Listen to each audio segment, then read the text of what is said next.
Lion Jahangir Alam মানিক মহিলা college কর্তৃক আয়োজিত অনলাইন ক্লাসে স্বাগত জানাচ্ছি। আমি ইব্রাহিম খলিল, প্রভাষক হিসাব বিজ্ঞান।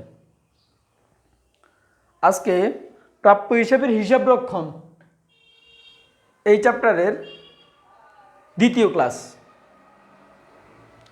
প্রথম ক্লাসে আমরা আলোচনা করেছিলাম কিভাবে চার্যক অনাদায় পাওনা খরচ নির্ণয় করা যায় এবং নতুন অনাদায় পাওনা সঞ্চিতি কীভাবে নির্ণয় করা যায় এবং জাবেদা নিয়েও আমরা আলোচনা করেছিলাম। আজকে আমরা একটা সৃজনশীল অঙ্ক নিয়ে আলোচনা করব।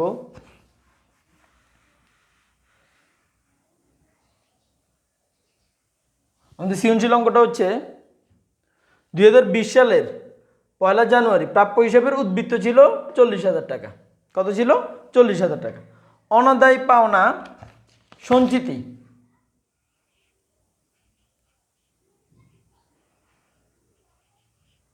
অনাদায় পাওনা সঞ্চিতি 2,000 টাকা, লিখিত অনাদায় পাওনা 1500 টাকা, অলিখিত অনাদায় পাওনা 1,000 টাকা, ধারে বিক্রয় 12,500 টাকা এবং প্রাপ্য হিসাবের উপর 10% হারে অনাদায় পাওনা সঞ্চিতি রাখতে হবে। এখন আমাদের এই যে 1 জানুয়ারি একটা কথা বলা আছে না, যে 1 জানুয়ারি অর্থাৎ বছরের প্রথম দিনে। এখন এখানে প্রাপ্য হিসাবের উদ্বৃত্ত ছিল কত? 40,000 টাকা। আর অনাদায় পাওনা সঞ্চিতি অর্থাৎ এই যে বছরের প্রথমে অনাদায় পাওনা সঞ্চিতি 2,000 টাকা, অর্থাৎ এটা হচ্ছে 2,000 টাকা হচ্ছে পুরাতন অনাদায় পাওনা সঞ্চিতি। এটা কি সঞ্চিতি? পুরাতন অনাদায় পাওনা সঞ্চিতি। এরপরে লিখিত অনাদায় পাওনা অর্থাৎ পুরাতন অনাদায় পাওনা হচ্ছে 1500 টাকা, আর অলিখিত অনাদায় পাওনা মানে যেটা লিখা হয় নতুন অনাদায় পাওনা হচ্ছে 1,000 টাকা, ধারে বিক্রয় 12,500 টাকা, প্রাপ্য হিসাবের উপর 10% হারে অনাদায় পাওনা সঞ্চিতি রাখতে হবে। এখন প্রশ্নগুলো উঠায় নাও। প্রথম প্রশ্ন হচ্ছে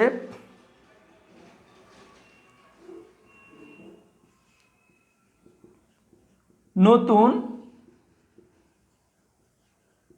অনাদায় পাওনা সঞ্চিতি নির্ণয়।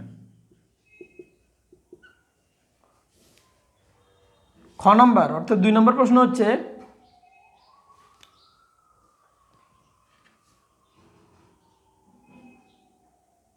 প্রয়োজনীয়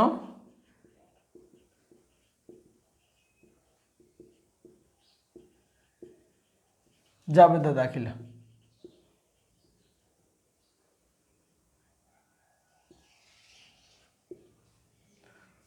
গ নম্বর হচ্ছে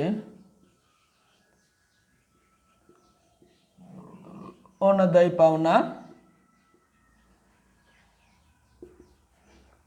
ও অনাদায়ী পাওনা সঞ্চিতি নির্ণয়।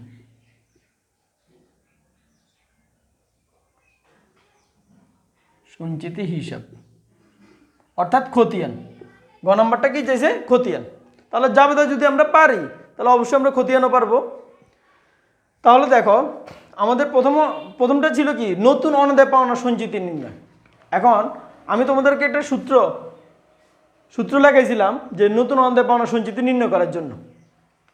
এখন নতুন অনাদায় পাওনা সঞ্চিতি নির্ণয় প্রথমে হচ্ছে প্রাপ্য হিসাব, এটার সাথে যোগ হবে ধারে বিক্রয়, এরপর নতুন বা অলিখিত অনাদায় পাওনাটা কি হবে? বাদ যাবে, লিখিত না অলিখিত। এরপরে যেটা থাকবে অবশিষ্ট প্রাপ্য হিসাব, ওই অবশিষ্ট প্রাপ্য হিসাবের উপর আমাদের বলছে যে প্রাপ্য হিসাবের উপর 10% অনাদায় পাওনা সঞ্চিতি রাখতে হবে। অর্থাৎ এই যে নতুন অনাদায় পাওনা সঞ্চিতি এটা এই 10% আমাদের বের করতে হবে। 10% বের করতে হলে আমাদেরকে আগে অবশিষ্ট প্রাপ্য হিসাবটা বের করতে হবে। তাহলে দেখো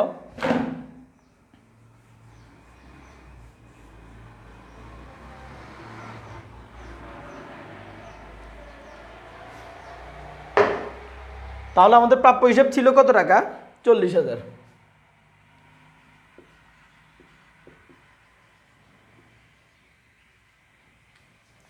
এরপরে ধারে বিক্রয়, দেখো আমাদের ধারে বিক্রয় ছিল 12,500 টাকা। তাহলে কত হয়? 52,500। এরপর দেখো আমাদের নতুন, দেখো আমাদের অনাদায় পাওনা সঞ্চিতি হচ্ছে 2000 টাকা, এটা হচ্ছে পুরাতন সঞ্চিতি। লিখিত অনাদায় পাওনা 1500 টাকা, আর অলিখিত অনাদায় পাওনা হচ্ছে 1000 টাকা। অলিখিত অনাদায় পাওনা কত টাকা?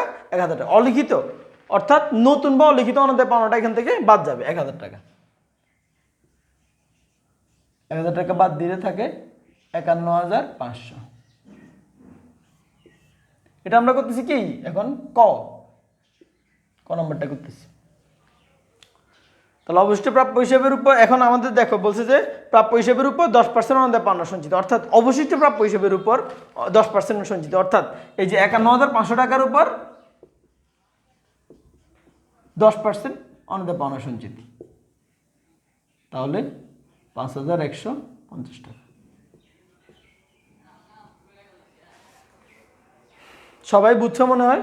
তাহলে দেখো আমাদের প্রাপ্য হিসেবের সাথে ধারে বিক্রয়টা আমরা যোগ করছি, এরপর নতুন অনাদায় পাওনা বাদ দিছি, বাদ দেওয়ার পর যে টাকাটা ওই টাকাটার উপর নতুন অনাদায় পাওনা সঞ্চিতি। এখন আমাদের খ নম্বর বলছে যে প্রয়োজনীয় জাবেদা দাখিলা। এখন প্রয়োজনীয় যে জাবেদা দাখিলা সেটার জন্য আমি বলছি যে আমাদের অনাদায় পাওনার ক্ষেত্রে এই যে পুরাতন অনাদায় পাওনা নতুন অনাদায় পাওনা দুটোটা যোগ করার পর যে টাকাটা, এটা টাকার জাবেদা হচ্ছে কয়টা? একটা। আর চার যোগ্য অনাদায় পাওনার জাবেদা হচ্ছে কয়টা? দুইটা। এখন দেখো আমাদের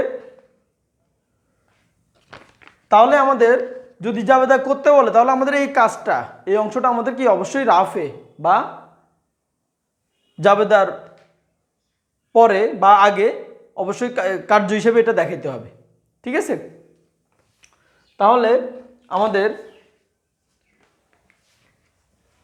খ নাম্বার দিয়ে কার্য 1 চার যোগ্য অনাদায় পাওনা বা খরচ নির্ণয়। ঠিক আছে? তাহলে দেখো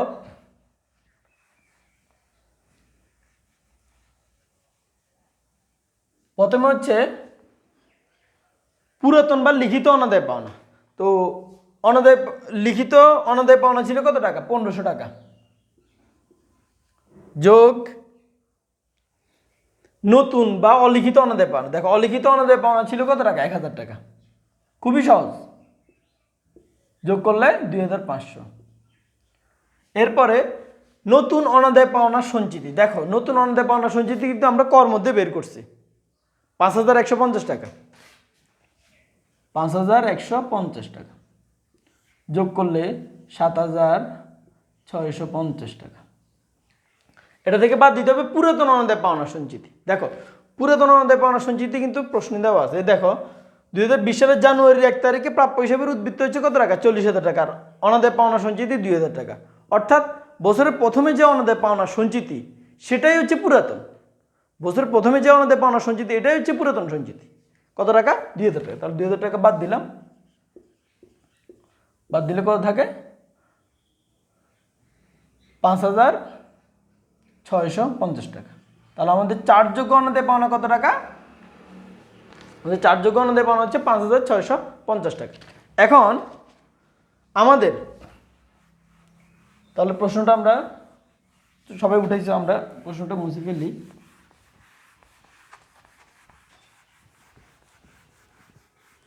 এই অংশটা মুছে ফেললাম। এখন আমাদের জাবেদা দাখিলাগুলো দিতে হবে। ঠিক আছে? তাহলে আমি বলছিলাম যে আমাদের এই যে টাকাটা, অর্থাৎ পুরাতন অনাদায় পাওনা নতুন অনাদায় পাওনা দুটো যোগ করার পর যে টাকাটা, এই টাকাটা জাবেদা হচ্ছে কয়টা? একটা। আর এই টাকাটা জাবেদা হচ্ছে কয়টা? দুইটা। ঠিক আছে? এটা হচ্ছে একটা, এটা হচ্ছে দুইটা। আর আমাদের যে অলিখিত ধারে বিক্রয়, অলিখিত ধারে বিক্রি করছি না, ধারে বিক্রয়েরও একটা জাবেদা দিতে হবে। তাহলে যদি বলতো যে অনাদায় পাওনা সংক্রান্ত জাবেদা দাও, তাহলে এই একটা আর এই দুইটা টোটাল 3টা জাবেদা হইতো। কিন্তু যেহেতু বলছে যে প্রয়োজনীয় জাবেদা দাও, সেই ক্ষেত্রে আমাদের প্রাপ্য হিসাবের ধারে প্রাপ্য হিসাবের যে টাকাটা ওই টাকাটা জাবেদাও দিতে হবে। তাহলে আমাদের প্রথমে ধারে যে বিক্রয় করছে, ধারে ক্রয় করছে কত টাকা? ধারে ক্রয় করছে ধারে বিক্রয় করছে কত টাকা? 12,500 টাকা। এবার ধারে বিক্রয় জাবেদাটা দিতে হবে। তো ধারে বিক্রয় জাবেদা তোমরা সবাই জানো, আমি আর ঘর করতেছি না এখানে, জাবেদার ঘর। তাহলে দেনাদার বা প্রাপ্য হিসাব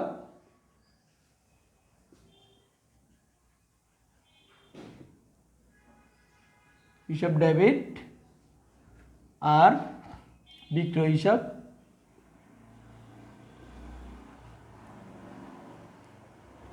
ক্রেডিট।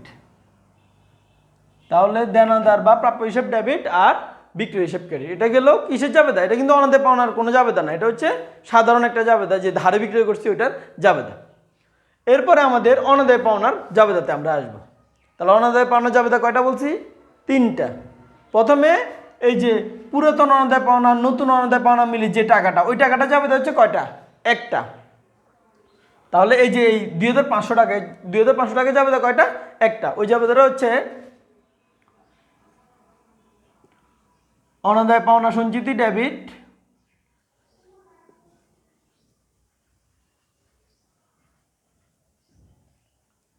ডেবিট 2,500 আর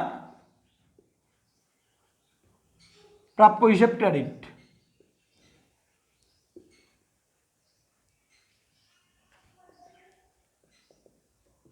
2,500। তাহলে অনাদায় পাওনা সঞ্চিতি ডেবিট এটা জাবেদা কয়টা? সরি, এখানে এই যে এই দুইটা টাকা যোগ করার পর যে টাকাটা এই 2,500 এটা জাবেদা হচ্ছে একটাই, সেই জাবেদাটা হচ্ছে অনাদায় পাওনা সঞ্চিতি ডেবিট আর প্রাপ্য হিসাব ক্রেডিট। এরপরে এই যে চারযোগ্য অনাদায় পাওনা বা অনাদায় পাওনা খরচের জাবেদা হচ্ছে কয়টা? 2টা। প্রথম জাবেদা হচ্ছে অনাদায় পাওনা ডেবিট,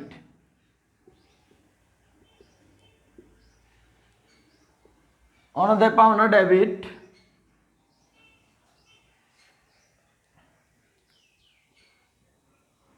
5,650 টাকা আর অনাদায় পাওনা সঞ্চিতি ক্রেডিট 5,650 টাকা। এরপরে পরের জাবেদাটা হচ্ছে এই যে অনাদায় পাওনা এটা বন্ধ করার জাবেদা, সেটা হচ্ছে আয় সারাংশ ডেবিট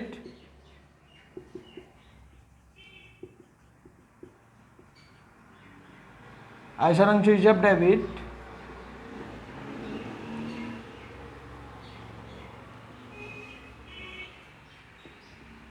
5,650। ওই যে ওই সেম টাকাটার 2টা জাবেদা বলছি না। আর অনাদায় পাওনা হিসাব ক্রেডিট 5,650 টাকা।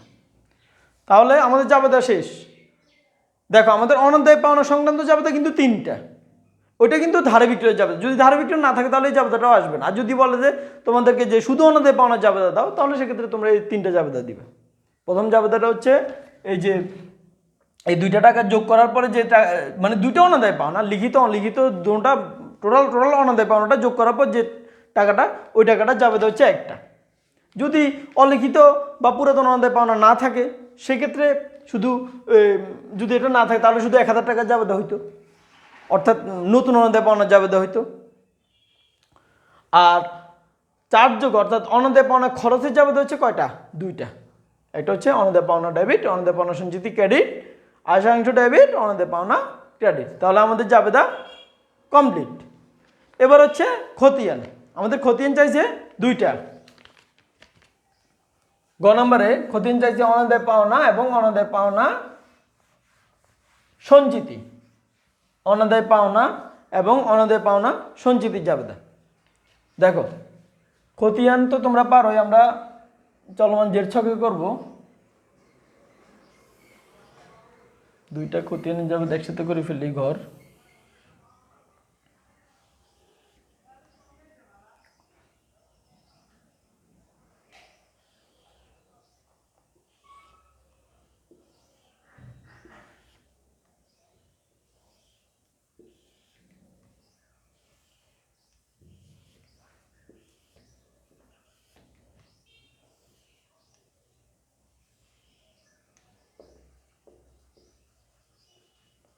অনাদায়ী পাওনা, এটা হচ্ছে অনাদায়ী পাওনা, পাওনা সঞ্চিতি। তারিখ, বিবরণ, জাবেদা পৃষ্ঠা, ডেবিট টাকা, ক্রেডিট টাকা, উদ্বৃত্ত বা ব্যালেন্স, ডেবিট, ক্রেডিট।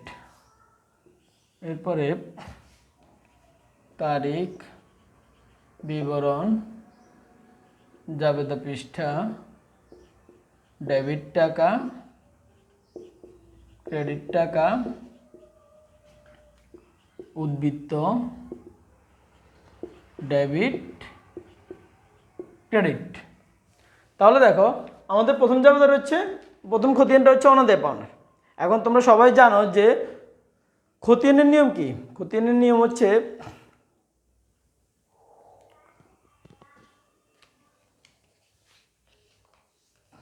খতিয়ানের নিয়ম হচ্ছে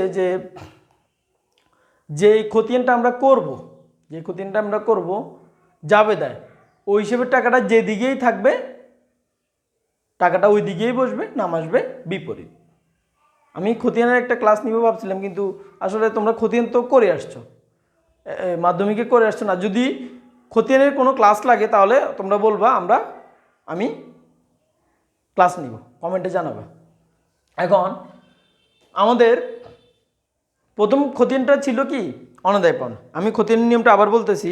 খতিয়ানের নিয়মটা হচ্ছে আমরা খতিয়ানে যে হিসাবের খতিয়ান করব জাবেদায়, ওই হিসাবটার টাকাটা যেদিকে থাকবে ওই দিকেই বসবে, কিন্তু নাম আসবে কি? বিপরীত। অর্থাৎ যদি ডেবিটের হয় টাকাটা ডেবিটেই বসবে, কিন্তু নাম আসবে বিপরীত, ক্রেডিটের নামটা আসবে। এখন আমাদের প্রথম আমরা করতেছি কি? অনাদায়ী পাওনার। এখন দেখো আমাদের অনাদায়ী পাওনা, এখানে অনাদায়ী পাওনা নাই, এখানে আছে অনাদায়ী পাওনা ডেবিট। টাকাটা কোন দিকে আছে? ডেবিট দিকে। আর এগুলো সবগুলো অবশ্যই বছরের শেষ দিনে হবে, ঠিক আছে? তাহলে 2020 সালের ডিসেম্বর 31। তাহলে দেখো অনাদায়ী পাওনা, আমরা কিসের খতিয়ান করতেছি? অনাদায়ী পাওনা। তাহলে অনাদায়ী পাওনা টাকাটা কোন দিকে আছে? ডেবিট দিকে। তাহলে এখানে বসবেও ডেবিট দিকে 5,650। তাহলে কি বলছিলাম যে নাম আসবে কি? ক্রেডিটের নামটা, অর্থাৎ অনাদায়ী পাওনা সঞ্চিতি হিসাব। অনাদায়ী পাওনা সঞ্চিতি, ঠিক আছে? টাকাটা কিন্তু ডেবিট দিকে বসছে। এখন দেখো ডেবিট দিকে বসছে, আমরা ডেবিটের উদ্বৃত্তে নিয়ে যাই 5,650 টাকা। এরপরে দেখো অনাদায়ী পাওনা আবার কোন দিকে আছে? ক্রেডিট দিকে। পরে যাবে দাও অনাদায়ী পাওনা কোন দিকে আছে? ক্রেডিট দিকে। তাহলে টাকাটা কোন দিকে বসবে? ক্রেডিট দিকে বসবে। 5,650, নাম আসবে আয় সারাংশ, ডেবিটের নামটা আসবে আয় সারাংশ।